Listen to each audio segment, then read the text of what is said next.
Welcome to Next to Madison, a podcast to help you live your best life. Hey, welcome back to another episode of Next to Madison. This is episode 165. On this episode, I'm sitting down with an amazing guest to talk about space. He's part of the National Space Society, and he is going to kind of break down and hopefully answer all my burning questions I have about space. Like, have there been people from other planets visiting us? Will Elon Musk be able to accomplish his goal of putting people on Mars? Like, what does he see? What has he been to space? What is going on up there? Space is one of those things that we're so fascinated by because we just don't know enough about it. And the majority of us have never been there. And we always look up and we see these stars and we wonder what else is out there. How can the only life be on this one spinning ball? Well, there's not. There's so much more that we don't know and that the government hid from us for so many years. And now they're finally starting to come out and saying, yeah, well, there is this and there is that. And so hopefully we'll get some more good information, because I know that everybody wants to know, what do they know? What are they keeping from us? And should we be fearful of people from other planets coming here, or should we embrace it? And what does he think the future for space travel holds? Will we, as everyday citizens, be able to jump on a plane ticket and go there one day and not have it cost a fortune? I don't know. So yeah, stay tuned. We'll be right back after this brief message from our sponsor. This episode is brought to you by Balance 7. Balance 7 is a concentrated alkaline with a pH of 11+. I didn't realize that acidosis is responsible for almost every infectious disease in our world today. With COVID-19 and the world opening back up, I started taking Balance 7, and after 3 days of taking it, I feel better, I have more energy, my focus is better, I think clearer. This supplement is amazing. Thanks, Dr. Noristani, for the recommendation. And all Next to Madison listeners are able to try it today by visiting balance7.com and enter code word Madison for a complimentary gift and free shipping. All right, we are back with our amazing guest on this episode of Next to Madison. With me is Karlton Johnson, and he is part of the National Space Society. He's the Board of Governors chairman. He's also the CEO of Delane Strategy, and he is working on all things space. And he's going to dive into all this stuff that we don't know and we want to know. And we're going to talk about if space travel is actually going to be possible for everyday civilians like you and I. So here we go. Karlton, welcome to the show. Good morning, and thanks a lot for having me here. I'm really excited to be here and have a great conversation with you, Madison. Yes, I'm very excited. So how did you get into space, first of all? So it's really interesting. A long time ago now, I'm kind of dating myself a little bit. My parents were both educators, and I remember my father waking me up to watch the manned landing with Neil Armstrong and Buzz Aldrin. And in my room, my dad had wallpaper that had the lunar capsule, the lunar module. So I grew up surrounded by space at an early age. And my father also helped me, again, part of the science class he ran, we created rockets from scratch. And so early on, I got into space and science fiction and so forth. And then fast forward, when I eventually joined the Air Force, I had all intentions of become a test pilot and then transitioning into the space program. And we'll talk about how things change over time, but that's how I got into space. Well, that's exciting. So it was kind of like a passion from when you were little, and then you just kind of followed through with it. So I want to talk about, because you and I, before we got online, we were talking a little bit about how you're working on something very exciting that's going to make it possible for people, everyday civilians, to actually go to space. So Absolutely. tell us about that. That's amazing.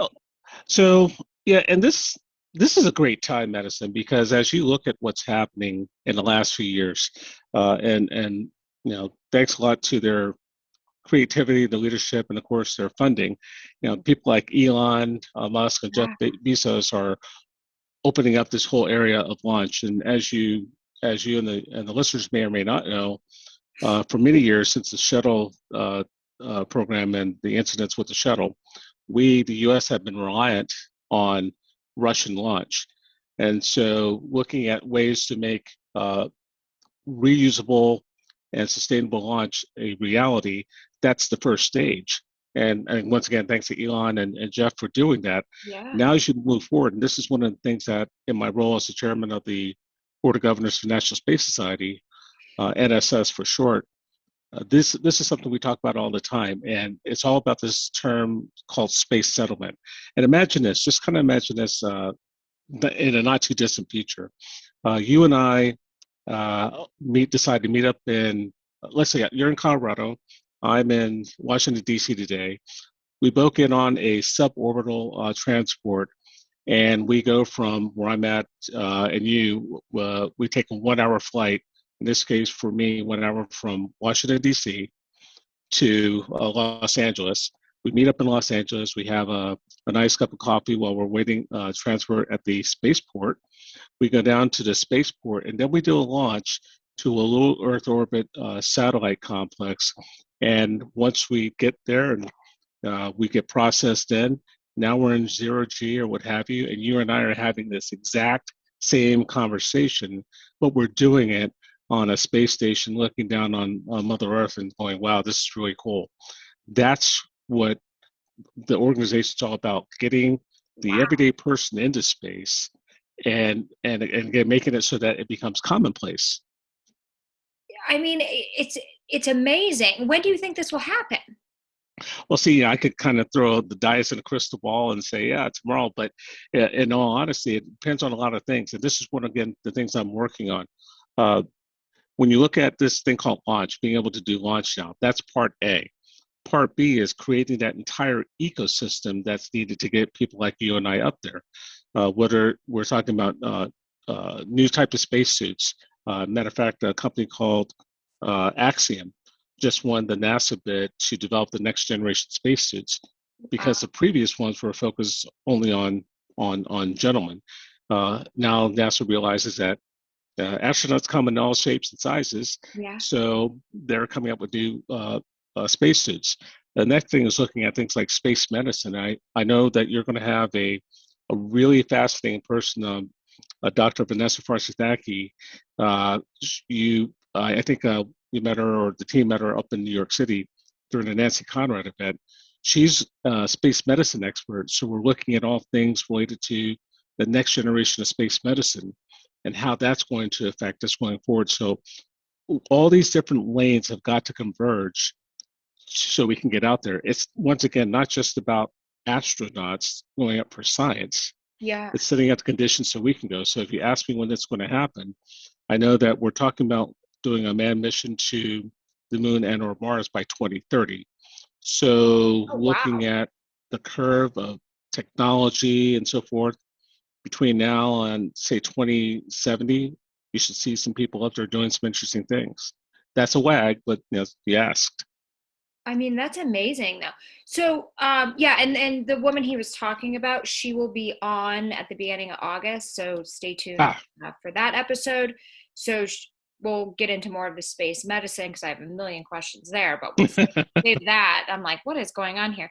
But so it's funny because you said we'll have a cup of coffee in LA, and then we'll go up into the space station, and then we'll have coffee up there. Are they planning on opening up a Starbucks at the space station? Well, this is, and I know we kind of laugh about this, but the answer is yeah. One of the things that we've talked about in the last, we just had our International Space Development Conference, or ISDC, in Washington, D.C.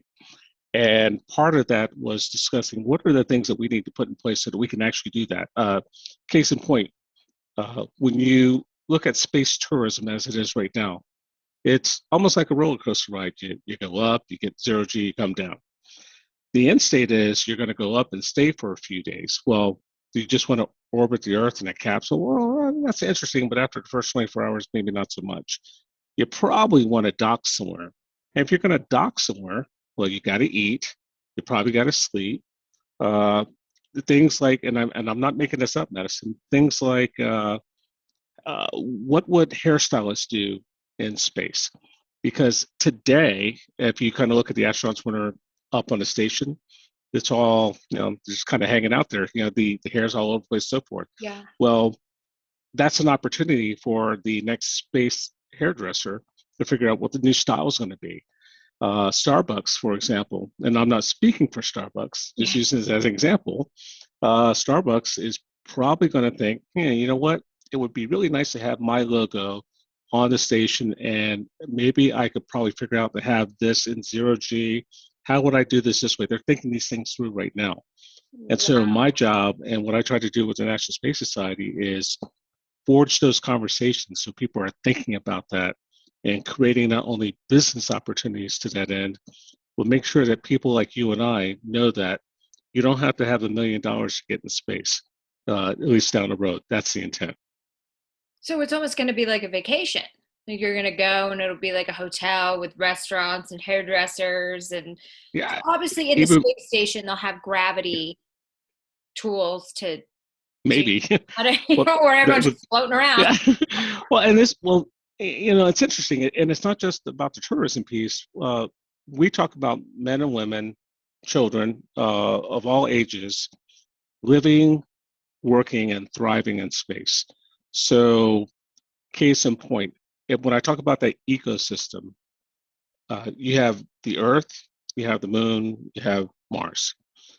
From Earth to a low Earth orbit satellite, we call that LEO. That's where most of the commercialization is going on today. We talk about satellites and satellite communications and so forth. And just a little higher, you have the space station. Now, let's say that you have some type of colony or settlement on the moon. You need to have some type of logistics route, correct? You Yeah. need to have resupply. And so that in itself is going to create jobs and opportunities for people who are transporters, people who are engineers, scientists, but also depending on what services you have on the lunar surface and in transit. And as you're going from there to Mars, what I call Earth dependent, and then Mars Earth independent, meaning you're sustaining yourself with everything you got on Mars and beyond. You Yeah. have to look at new energy systems. So you have to look at things like space-based solar power.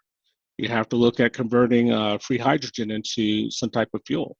There are different things that are going to be created. So it's more than just going out and having a vacation. I mean, I'm looking forward to going out and doing that, Yeah, me but it's too. also looking at creating jobs and opportunities. I mean, that's amazing. So you're confirming, and the government has confirmed that there are life on other planets. Okay, well, see, let me put it this way, and I'll tell you, this is Karlton Johnson to you. Okay. And you've seen the Hubble telescope. You've seen pictures from that before. One of the last pictures that the Hubble telescope took was, and this is a grid of like 1% of the sky, and it was the deepest deep space picture it's ever taken. In that one frame, there were 10,000 Milky Way-like galaxies. So if you look at what I Wow. believe it was Carl Sagan said, in our Milky Way galaxy alone, there are 100 million Earth-type suns. And around those 100 million Earth-type suns, 100 million Earth-type planets. Now you multiply that times 10,000 galaxies in 1% of the sky. Just do the math. Yeah. Yeah. So, and if you really want to Wow. get freaked out, think about Yes. this.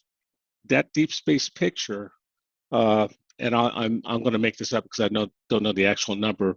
Let's just say that was 1 million light years away. Okay. That means that light from those galaxies to reach us, we're looking at what those galaxies looked like 1 million years ago. So if you look at how fast we as humanity have evolved in the short time we've been here, and now push that into 1 million years forward, those people out there, those entities out there, they could be long gone. They could be thriving. They could have technologies that we've never even heard of. So, Madison, I would just tell you that to quote the movie Contact, if there's nothing out there, that's a lot of wasted space.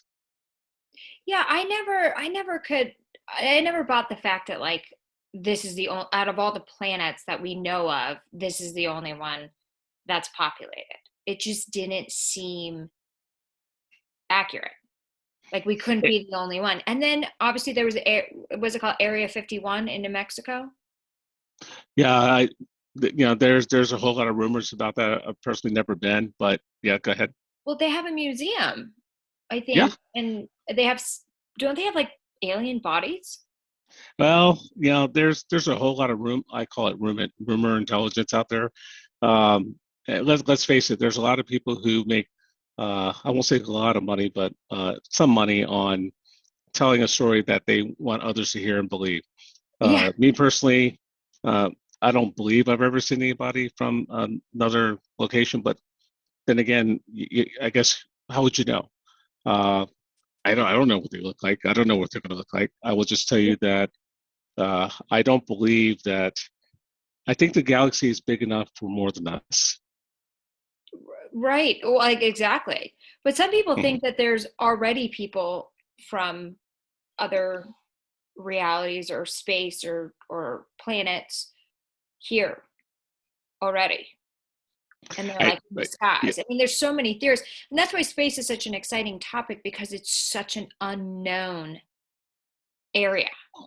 yeah, and like I said, and again, I actually look into the science side of it versus I'll say science fiction side. The there's there's so much that we haven't learned about just our own planet, and when you start looking further out there, there's so much more to see and so much more to learn and understand. And to that end, and as I mentioned, if you look at that time dilation piece I talked about, who knows what technologies people will invent a million years from now.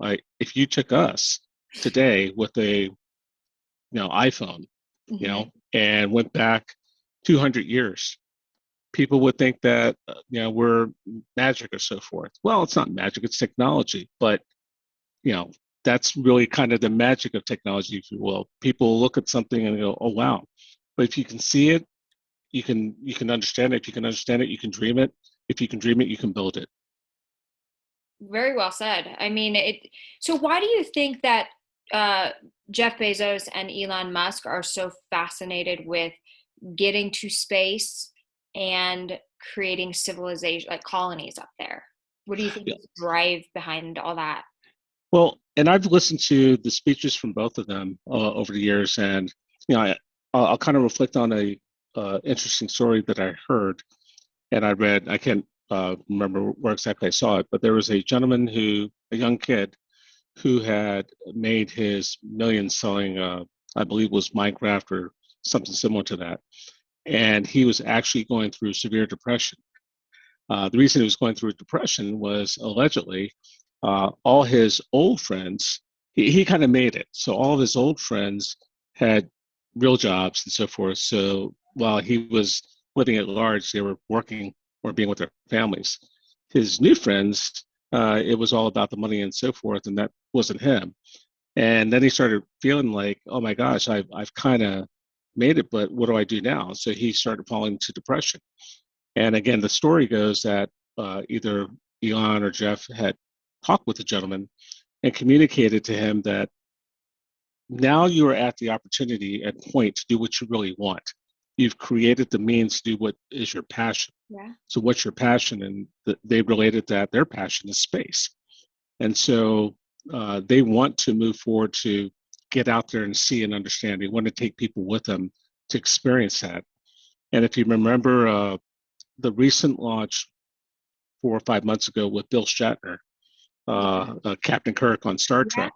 I mean, this guy is an actor. He's worked in the acting industry for, also say millions of years, Yeah. a long Not time. quite. Yeah, Bill, sorry about that, Bill. I didn't mean it like that. It wasn't me. Uh, but, he played a Star Trek captain, and people kind of think, oh my gosh, and he's knows everything about space.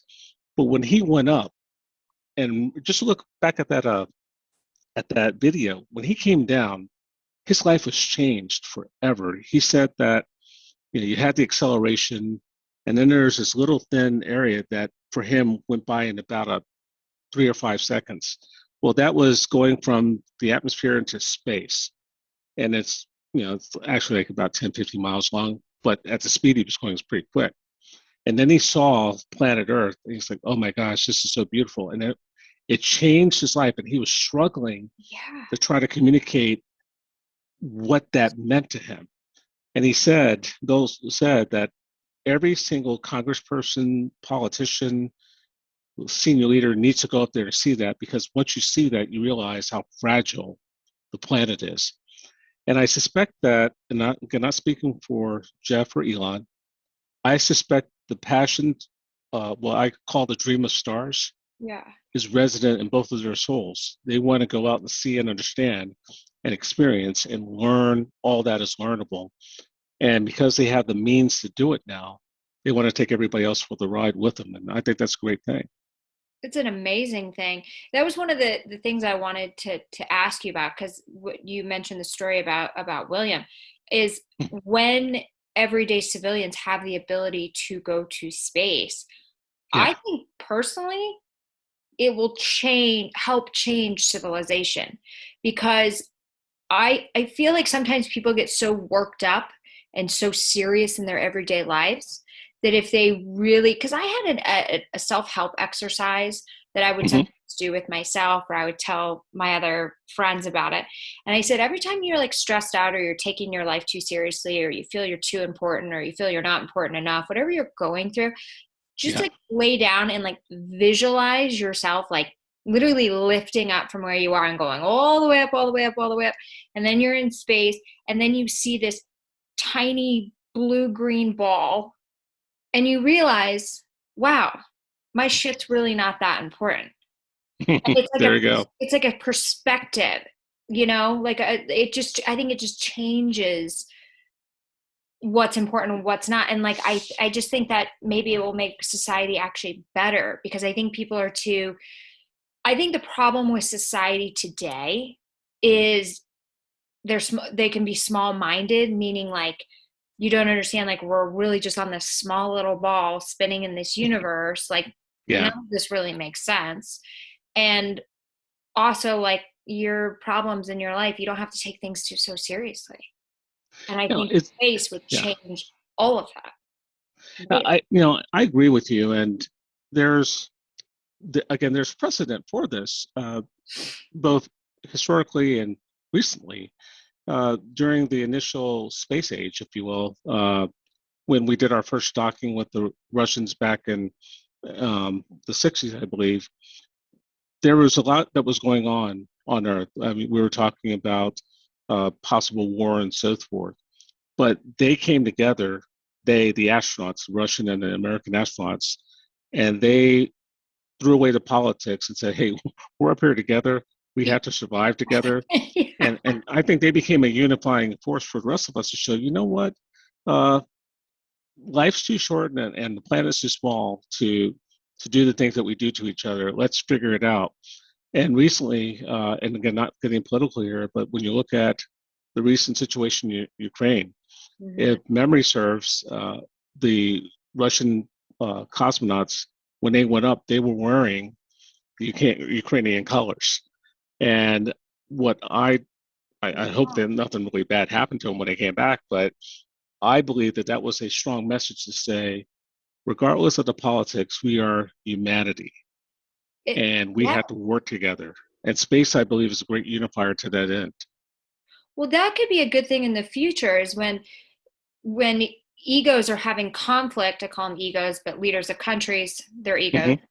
And that's why they're so like trying to flex their muscles and I'm bigger than you, but they should have to go to space on a small little rocket, and they can't come down till they've come up with a solution. I'm like, that would be great. We could die right here and everything like Yeah. would be over, I think, and it would give them more of a perception. I think that's what you should do in the future. Anytime leaders have conflicts or their egos are getting too big, you ship them up to space so they figure their shit out, and then you send them back. I'll get right on that. That'll be my project for Tuesday, Yeah, it'll be called right? political therapy. Well, and to that point, and this is something that, again, when I look at what we're doing on the space side in NSS, but also in the company I work, you know, when you talk about creating these new technologies, it's not just about creating technologies to go out there and do things. It's also to solve problems here on Earth. Case in point, one of the major programs, I think I mentioned it earlier, is space solar power. Right now, you look at homes and you have the solar panels and so forth, but the energy that's coming from the sun is diffused through the atmosphere. So there's a project, several projects now, and I believe the Air Force actually picked up on this recently as well. If you can actually stage a collector in space, it's harnessing the pure raw energy from the sun.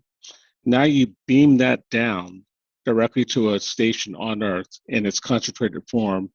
You calibrate it so it now goes from solar energy to electrical, what have you, and you're able to distribute that. Now imagine this being in an arid nation like the Sudan or something, and now you're utilizing this power to create new sources of water and so forth. There's so much that can be done to solve the problems in here, and so space gives us complex challenges that forces us to work together. And by working together, we learn about each other, we communicate, and we grow as a spacefaring nation. No, I think you're absolutely right on that. And it's amazing, like what Elon Musk has done with Starlink, I think it's called, where he's been able to provide internet to so many different countries and people that wouldn't have had access before. Exactly. That's exactly. Well, and there's companies that are growing up to do the same thing. Another company called OneWeb is doing something similar. And to your point, the focus is to bring communications, bring information to locations that have been without at a economical cost. This is why space is so cool. If you, and by the way, congratulations on surviving COVID. Oh, well, thank you. I had it twice. I've got the antibiotic. I'm good to go. You too. I was lucky. I didn't get hit with it, but it tried its best. But I remember during COVID, and you probably saw this too on the news, they showed a picture, the news showed a picture of Venice. And this was pre-COVID, and the waters were filthy, there was smog and everything around. It was really not looking good. And then 3 or 5 months into COVID, the water was crystal clear. Yes, the air was crystal clear. I remember that. Yeah. And so what space allows us to do is give us a look down, see down capability of understanding what we're doing to the planet. You can see that the glaciers are indeed receding. You can see that if you stop with the fossil fuels and so forth, Earth will find a way to reset itself. We learned so much in the last few years alone from space-related capabilities that can help us do some things here on Earth. It's amazing. And that's one of the reasons that this fascinates me, because there's so much more to do. There's so much more to accomplish. And me personally, I do want to go out there. If the opportunity came up today and they said, hey, we're going to give you a trip and go, I absolutely. Now, would I be on the one-way trip to Mars? Probably not. I want to make it back, but I would definitely like to go out there and look down. Wait, when is the one-way trip to Mars? When is that happening? Well, and again, there's a lot of debate on this. I know that the current thought is that we as humanity want to get to Mars by 2030. What I suspect that looks like is a manned expedition to Mars. Now, in order to go there, there's still a lot of work to be done, and there's a large debate on, do you go directly to Mars? Do you go to the moon first? I guess it's a toss-up. If you ask me, I think that it just makes sense to do a stepping stone approach. Do the science and math to get back to the moon, establish, let's just say, residency on the moon, to include resourcing and resupplying, and then use that as a platform to go out further. Now that gives you a way station point to do certain things, and again, learn some science along the way. For example, and again, you'll hear about this in next month or so, a lot of radiation between here and Mars, a lot of radiation. So there technologies that have to evolve to help us survive that. You won't necessarily learn that just going to the moon. You have to go deeper. So there's a lot of discussion and ongoing science, but 2030 is when they're talking about.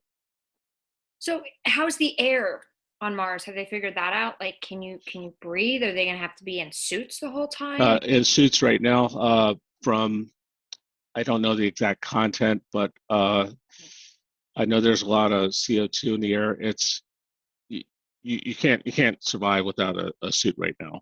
And the rovers that are currently on Mars are getting us a lot of data, and that's good. There's still more we're going to learn. Yeah, we actually need to get people there to see it and understand it. But right now, you can't survive on the surface without it. I mean, in 2030 is 7.5 years from now. Mm-hmm. So, yeah. I mean, didn't they find water on Mars? Like a little water? I see. I hate to guess. I remember the answer is yes, but I don't remember exactly where I heard or saw that. But look, you have the ice caps on Mars, so there's ice there. The question is that methane ice? Is it water? That's why you have to send the additional probes to find out. But I do believe that they found some water there, which tells you that if there's water, there's an opportunity for life. I just wonder if there's already life there. We just haven't. Yeah, won't know until we go. Wouldn't that be amazing if the rover just kept going and going and going, and then all of a sudden it came across like a colony of like supermodels? every man on this planet would be like, I'm out. One way to Mars. I think there's a lot of guys who'd be on the next transport out. There you go. They would. We would have no men on planet Earth, right? And some women. They'd be like, I'm out of here. We are leaving. That's funny. Well, but it's this whole thing about finding life out there. I know there are different sides of the fence about this, and there's some people who do want to believe, whatever they want to believe on it. I think the question gets back to, at least in my mind, are we really alone? And if we're alone, that's kind of scary to think that you're the only life form in this entire vastness. That's not only a vast waste of space, but if we're the living example of the best universe has to create, I think we need some work here. So, just something to make you think about, I know, because and sometimes, like, I mean, this is like one of those conversations that you're like, you need to be high for, right? Because there's just so much out there. But there's so many questions where it's like, what if? Because I've thought about this too. Yeah. What if, like, for me, like, I'm religious, so it's like you go to heaven, but what if like heaven's like another planet, or you go to heaven, but then you haven't learned your lessons, and then your angels and God are like, okay, well, you can learn your lessons and you can choose where you go. You move forward, or maybe like, because our souls have to evolve, it's like soul school. So maybe the next planet is 1,000,000 years ahead and you get dropped into that. And I've also had people that have said, like, there's so many different things out there, like there's multiple dimensions in our everyday lives. And I said, what do you mean? She goes, have you ever walked out of a room, like you had this like bubbly water can, okay, and you put it down, there you go, and you put it down and you leave the room and you come back into the room and you're like, I didn't put that there. But I'm like, well, people they get distracted, so maybe they did. They don't think much of it. And I go, yeah, we've all had that happen. She goes, it's because, like, your life is happening in multiple dimensions. So you could have crossed over to a different dimension. And I go, what the? And so she was trying to tell me, she goes, so when you're in one dimension, you have all these emotions that are in like different dimensions. So like in one dimension, your life is exactly how you want it to be, and you just need to work on getting yourself there. So you're going between these dimensions, and I'm like, oh my God, I need some mushrooms for this. And this is crazy. But next time you leave the room and your soda can or your sparkling water can, whatever you drink, is in a different spot, you're gonna think. You're gonna be like, oh shit. Well, and there's actually math and science that talk about different dimensions, if you will. Uh, Again, if memory serves, it's something like 18 mathematically that math proves. Uh, and again, who knows? This is one of the reasons why opening the umbrella to understand more of what we don't know is important. I mean, we don't know what we don't know until we find out. Right. My personal belief, if you will, and once again, this just comes down to things you read, things you understand, and so forth. Uh, there, and this is one of the reasons I like science fiction. Science fiction talks about like wormhole theory. I wish I could show you right now, but if your audience would picture going from here to the moon, it's 237,000 miles direct. And so with the technology that we had in the 60s and even today, it's about a 3-day trip. So imagine the pathway between the moon and the earth being a piece of paper. Now you fold that piece of paper on both ends together, okay? And you take a pencil and you push that through. That's called folding space.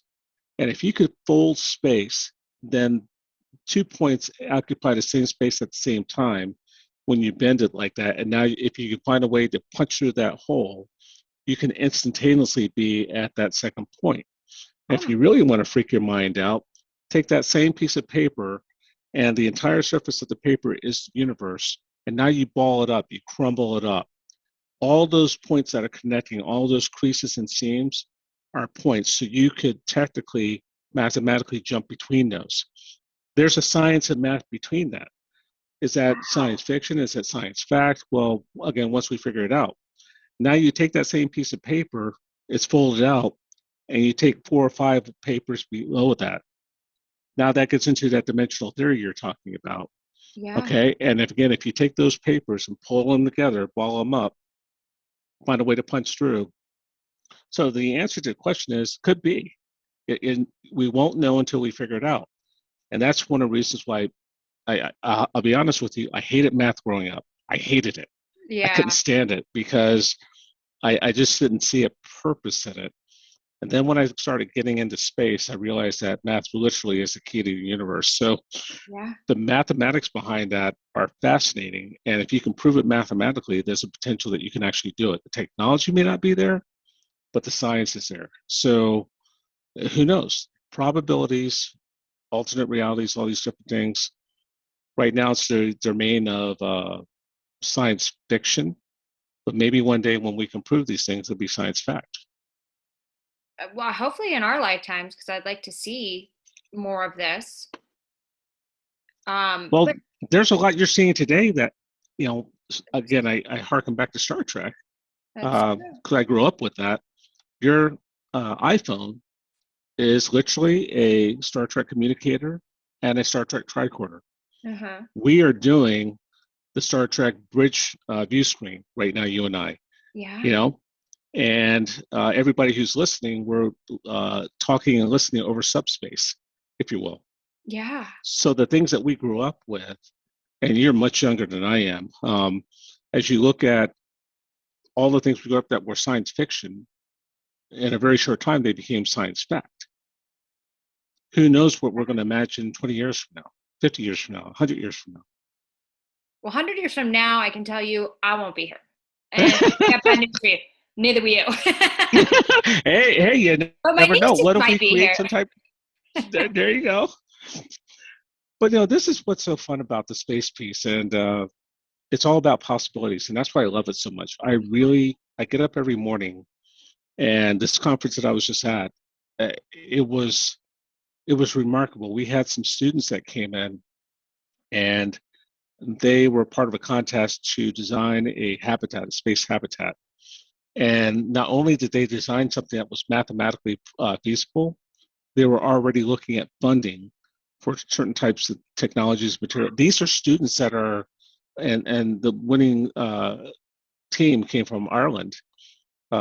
We had, if memory serves, 16 countries that participated, 22 total that wanted to come. these guys won, and they're already talking about getting funding for this project. They couldn't have been more than 16 to 18 years old. Wow. And who was it? I don't know if it was Bezos or Elon that said the reason that they're trying to have the Mars, I call it the Mars race because I feel like they're trying to race there, Yeah.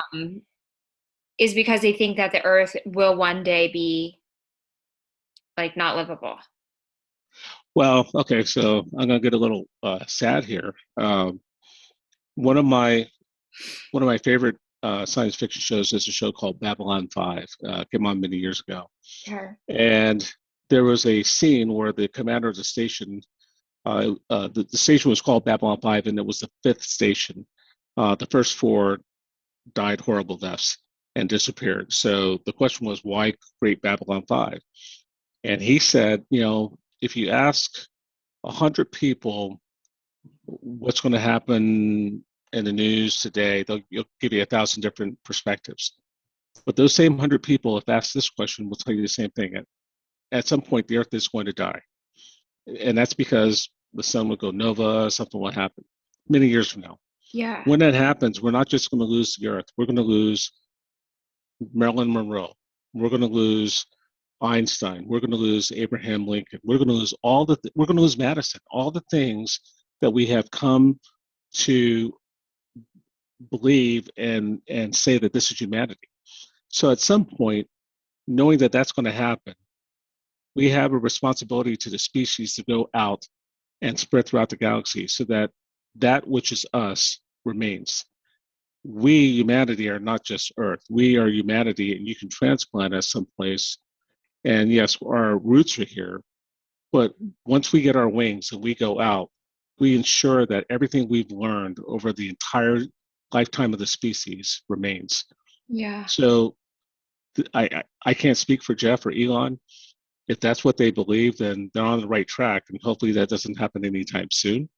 Yeah. But being able to go out and carry on the name of humanity is a good thing to do. Oh, absolutely.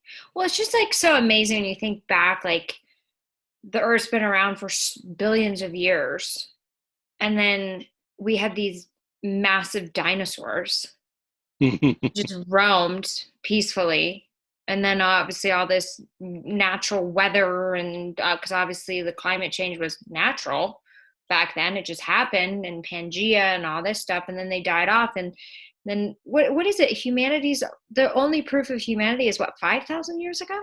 Yeah, not that long. We It's been have only empty been for on. millions of years. Yeah, we've only been here a small speck of time in the grand scheme of things for the Earth. Exactly. I mean, it's It's unbelievable. I always had a theory, and I could be right, I could be wrong. It's one of those questions I'll never know. Maybe I'll know when I die. But you know, humans tend to be very fascinated. Some are fascinated with history. They love yeah. going to museums and seeing, like, I'm one of those people. And then Okay. people like you that are fascinated with the future and Hmm. space. And I always wondered that, like, why certain songs would come on, or I would see certain homes, and I was drawn to those things. And I'm thinking like we've already been there. Maybe like in another life, you lived on another planet. Maybe I lived Yeah. in like the 1800s. Like, why are we so drawn to certain things? That was just a theory I had. If you think Hmm. about it, like, you love space and you're like, okay, it was, I watched these shows, my father showed me the moon landing, and I was but what if your actual desire comes from a previous life? This is And a pot smoking conversation, but you're well, like, wow. well, no, and again, I try to. This is again me personally. I try to not disbelieve something until I've had a chance to think it through and see what the art of the possible is. I prefer to believe in the art of the possible versus not. And again, to your point, who knows? You know, there are different religions that believe in reincarnation that you you go through life, many different lives until you get it right. There are others who, this is it and you're whatever. Uh, Mhm. The only people that know are the people who are gone, and they haven't come back to tell us yet. So who knows? So that's yeah. So that said, I would tell you that I do not disbelieve that the art of the possible is there for different things. I would submit to you that there's impossible and there's improbable, uh, and those two get mixed up a lot of times. Case in point, and I'm going to get a little real with you for a second here. Okay. I just gave this discussion last week with the students. For those who are on the call here, I'm African American. When I grew up, I originally grew up in New Jersey. I moved to Washington, D.C., and the school system was a little bit behind in Washington, D.C. at the time. So I was put in a remedial English class, even though in seventh grade, I was on a college reading level because my mom, taught me at home. Yeah. Long story short was at the time I wanted to be an aerospace engineer and do space related things. And I spoke to my guidance counselor, and he said to me point blank, "Well, you ought to look at a trade." And I said, "Well, what's a trade? What do you mean?" He goes, "Well, you ought to be a bricklayer or something like that." Not saying that any of those skills are not necessary. It's not what I wanted to do. Right. And when I finally came back and told him, "No, I really want to be in space and an engineer and so forth," he said, "You can't do it. You're not good enough."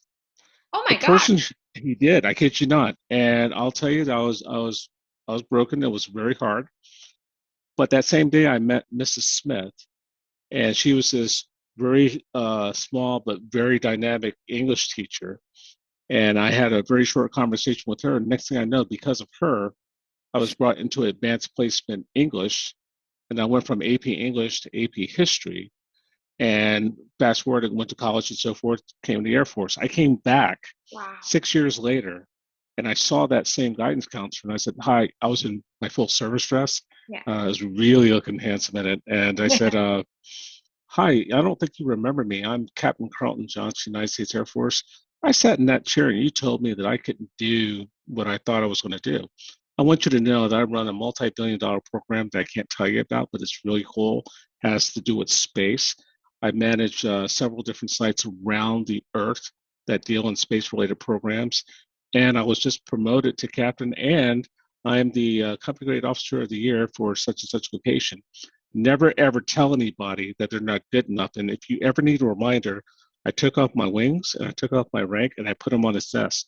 I said, have those people call me and I'll set them straight because you're not the right person for this job." And I walked out. Good for you. Now, now Good my for point, you. my point here is that he was telling me it was impossible. Well, it wasn't impossible. It was always possible. Yeah. In this case, I just needed somebody to support me. And to the point of the things we're talking about, it's only impossible until we figure it out. Then it's improbable. It goes from probable to, wow, I can't believe we did that. Well, exactly. But almost like that guy, that jerk that said that to you, it's almost like a blessing in disguise. That's how I heard it. Because sometimes when people Yeah. tell you you can't do something, it ignites a different type of fire in you where you're Oh, like, yeah. oh, I'll prove you wrong. So it could have been a blessing in disguise. Oh, yeah. Well, I'll tell you, I turned adversity into energy. And to this day, I don't thank him per se. I will just say that despite him or whatever, because of him, I was still able to achieve the dreams that I wanted to achieve, and I'm still going. Well, congrats. And you've obviously proven him wrong many times over and you're still going. So it's Do amazing, my best. amazing stuff, right? So I want to talk, there's some other topics Sure, before we can wrap up that I want to get to because I want your opinion. sure. Okay. This could be crazy. Tell me if you're like, that's a stupid topic. Don't want to talk about it. Do you believe in time travel? And are there time travelers? Well, so, well, I don't know. You must have been talking to somebody who knows me here. No, So, I think of so, space. I think of time travel. They're coming through these dimensions and these universes. so again, and this is me speaking. This is me speaking for myself. Um, I'm fascinated with everything dealing with the idea of temporal analysis and so forth. I read all the science books on and the theories about time. Matter of fact, Stephen Hawking's book, A Matter of Time, is one of my favorites. Okay. And the question is, time a linear progression? Is it something that is malleable? That stuff fascinates me, and it gets also into this idea of uh, alternate probabilities and so forth. So, do I believe it's possible? Well, the science says it's improbable, but depending on the math, depends. So, I read as much as I can about it. I just think it's the most fascinating field ever, and this whole conversation about what if you could go back and the paradox, go back and do something that would normally remove you from the timeline, but if you remove yourself, then could you go back and do it? Is that a closed loop? Is that by Yeah. you going back, have you now created a separate branch? Uh, I, I I just think it's fascinating, and I'm not going to say it's not possible. I'll just say that I'm learning everything I can about it just to see what I can figure out.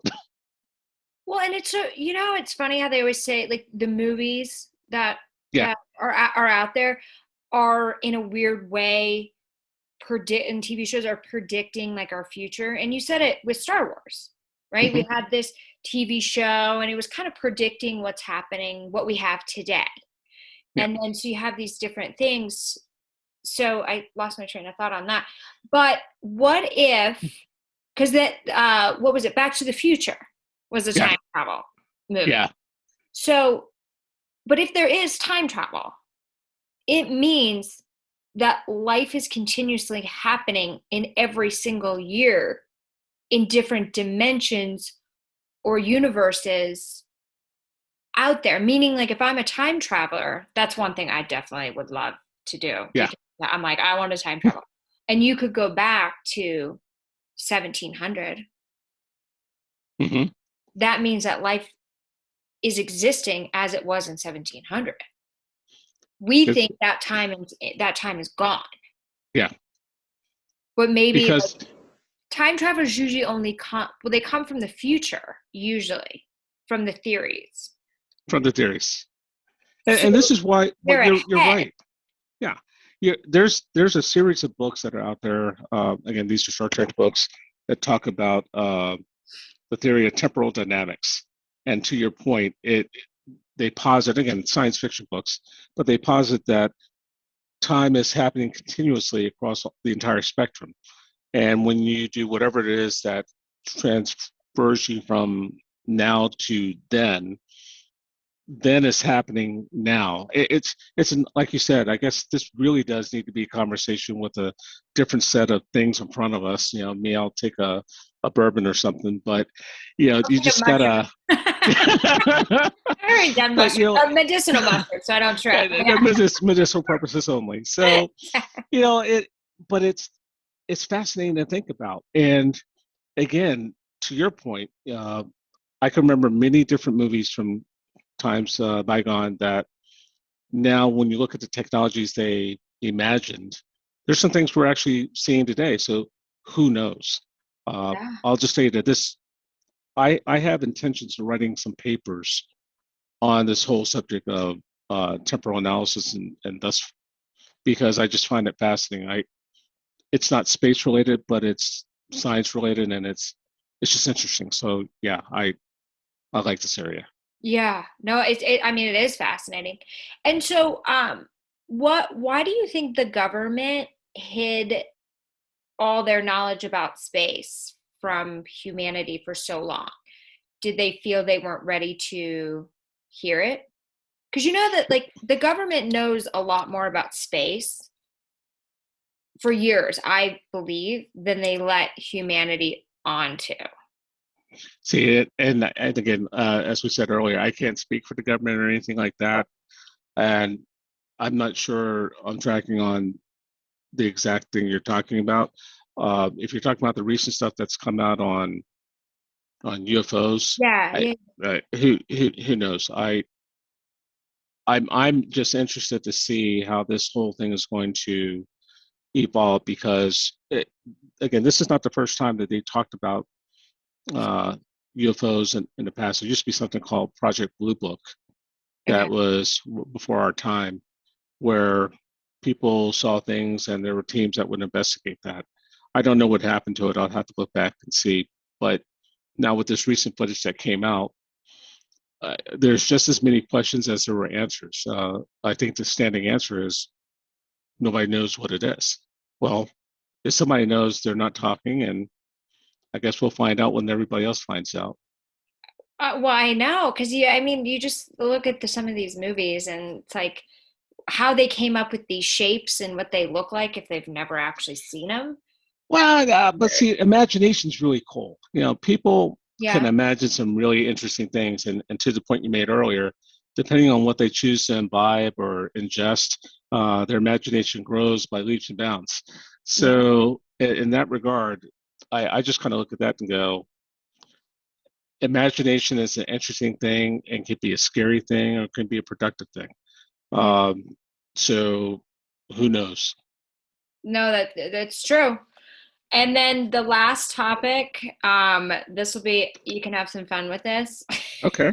I've been having fun this entire time. I Okay, good. expect all these questions, but there we go. You're right. Here you go. What do Okay. you say to the people that think the earth is flat? Oh my gosh. Oh, you did not ask me that one. Did you really ask me that? There Oh are my still goodness. there are still so many people that think the earth is flat. There's like Facebook groups out there. It's crazy. I I would tell you this. There are just some people who want to swim uphill. I I can't help them too much. All I can say is, Madison, all you got to do is take a little dropper, like an eyedropper, Yeah. and let a drop of water come out. It immediately goes to a sphere. Yeah. Immediately, it does not go flat. I can't think of anything that just goes flat, sans being crushed by gravity. You know what I mean? Like pouring liquid on the floor, it conforms to the floor. It doesn't go flat, it Yeah. conforms to the floor. So I don't know. I'm just kind of making this up because I had my triple espresso today. You Yeah. look at the sun, it's round. You look at the moon, it's round. You look at that. I don't know. I know. Madison, like I said, there's just some people. I will submit this. I'm not going to say anything bad about anybody. Right. Well, that's I good. will just say that bless your hearts for having active imaginations, and don't walk off. Well, Walk off the edge. yeah, no, that's true. That's so true. Oh, But that'll be good when you could get these people up to space, because you could go in and take these like flat earth groups and be like, let me show you something. We're going on a field trip today. yeah, there's just some things you can't make up, and it's, Yeah. uh, That's I was like, I but have again, to get that question at the end. He's gonna oh, no, it's, well, like I said, I try to be a man of science, and Yeah. I try to be a man of faith. And when science and faith come together, you get into those ideas of possible and probable and so forth. Hmm. So once again, to not insult those people, I will say, hey, free to believe what you want to believe. Happy to have a discussion with them about it, and we can go from there. But if you ask me, Yeah. It's full. it's a little round, but that's just me. Yeah, we're spinning on a tiny ball. But it's Yeah, interesting, those pictures I was thinking about, when they like the planets that we've grown up and we're educated about. Obviously, there's yeah. much more that we haven't discovered, and you kind of go out how small Earth actually is. Oh my gosh. Very Like tiny. when you compare us to Jupiter, and again, public math here, I think around the circumference of Jupiter, you could take 14 Earths around the circumference of Jupiter. That's just around it. Now, if you were to fill Jupiter with it, you have to do the math, figure that out. Jupiter is a small planet compared to some of the exoplanets that we're seeing with the new telescope. I mean, some of these things are, this is a scientific term, ginormous. They're blanking big, and It's so uh, now fascinating that like just in this there's so vast much out there. sky. I'll I know. send you some offline information about it too, by the way, because I think you will find this fascinating. I would love that. Several of the Kepler exoplanets that have been recently found rival Jupiter and get close to the size of the sun. It's amazing. And Yeah, have they proven, like, does the sun reach all the planets that we know about? in terms of the sunlight and so forth. Yeah. Yeah, but as you get out towards the outer fringes, as the like Neptune, Jupiter, it's of course much cooler. Yeah. The further away you get from the heat source, the colder it gets. So, and to your point, Voyager 1 and 2, the probes that were launched in the early 70s, have gone beyond the heliosphere, which is there now in deep space, transitional space between our system and the next system, Alpha Centauri and so forth. And they're still transmitting data. Uh, we as humans have created technology that has gone that far, Madison. It's It's amazing. amazing. Yeah. So this Oh, is in the 70s. I know. And it's like how Yeah, much more advanced we are today. One more question for you. How sure. do they get this when they put the satellites up there? Because there's so many of them now. How do Yes, they get them to stay in that exact place? it's math and science. Essentially, it's something called orbital dynamics, orbital mechanics. Once you once you understand thrust ratio physics and so forth, you can actually mathematically calculate where you want to put a satellite in what we call geosynchronous orbit. So Okay. it's circling the Earth at the same speed the Earth is moving. It stays in place over the same area. It's all math. It's a so That's they why when math is they so fascinating. well, yeah. So they bring it up in a rocket and then they Yeah. just position it. Once you How does launch it it in a stay? rocket, yeah, once you launch it in a rocket, and these have what we call RCS thrusters on it. So these are thrusters that emit gas, so at or fuel. And as it's the satellite's launched, once it gets into orbit, that initial speed it has from the rocket launch. Now, once it gets to a certain point, you probably want to, if it's too fast, you want to slow it down. If it's too slow, you want to speed it up, and then you get it just the right point. And then you, when I say stop it, you use the RCS to stop it enough, slow its motion, so it stays in geosync. I mean, it's It's fast. it's fascinating that's out there. There's so much cool stuff that is all about space medicine. We could talk for days on this, but there's just so much to learn. And so when the satellite becomes, dead technology and it's not working anymore, does it just stay there or do they go and retrieve? Well, you're bringing up a whole nother issue that is a whole nother subject, which is managing orbital debris. There's a lot of trash that's up there right now, and all that trash is a hazard to spaceflight. So one of the things that we're talking about is what needs to happen to that. Again, me, from an entrepreneurial perspective, whoever figures out salvage has a lot of money they can make in that if they can figure out how to salvage that and repurpose it. Yeah. Uh, right now, you either have to do a controlled drop into the earth and burn it up, which is dangerous. You leave it up there, which is dangerous because now you've got clutter. Yeah. You could blow it up, but if you blow it up, you create thousands of pieces versus the one.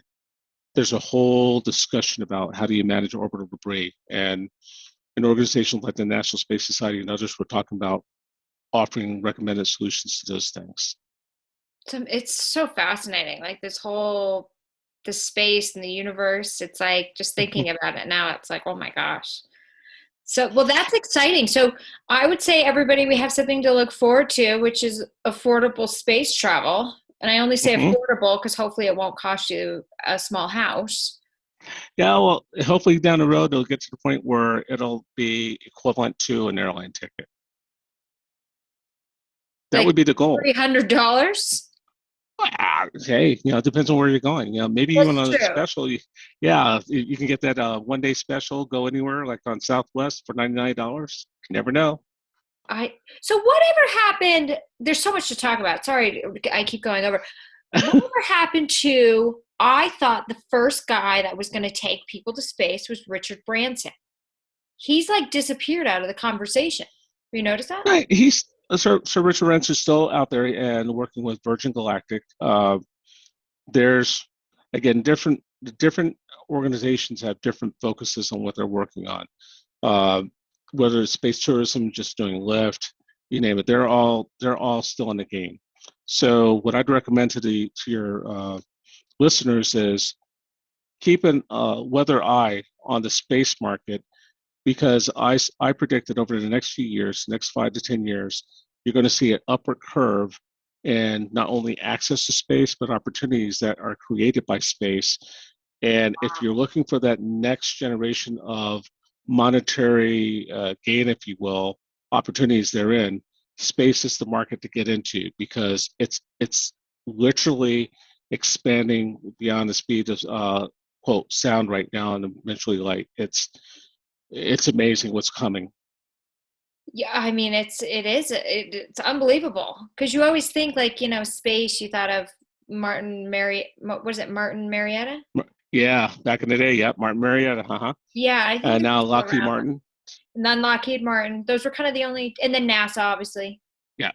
Now Those were you like have the main three. Boeing, Yeah. Lockheed, Northrop. Everybody's getting into space. And the last thing I guess I'll say about that is, to the point that space is not just for the rich anymore. There are a lot of small businesses that are getting into the space market. There are so many companies creating these things called CubeSats that are either going to help do science work, they're going to do communications. There's people looking at new alloys for space. There's new, you'll talk about this later, new medical advancements. There's a market for every person who does what you do now in space. That's unbelievable. You could be, and by the way, I'm going to just make a mental note about this. Uh, if I have my way with the things we're doing in National Space Society and what I'm doing in the Lane Strategy Group, Madison, I want to have you as the first comedian slash podcast in space if I can work that. Yeah, that's my goal. You just gave me a new goal. Can we make that happen? I want to go to space so badly. All right, I'll get right on that. So we're going to talk about Yay! Oh that. my gosh, no, I want to go. It's going to be amazing. That would be so Yes. fun. Oh, well, thank you. Hopefully Well, that thank happens you. ASAP. I'm like, I want to go to space so bad. Well, this is amazing. So can you tell everybody where they can find you, where they can find more information, like social media, website, all that good stuff? Sure, absolutely. So for me personally, through the company that I have, the Lane Strategy Group, you can find me on LinkedIn.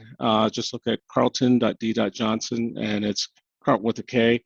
If you're interested on space writ large, the National Space Society at space.nss.org has a plethora of information available, and through that, we connect you through different organizations as well.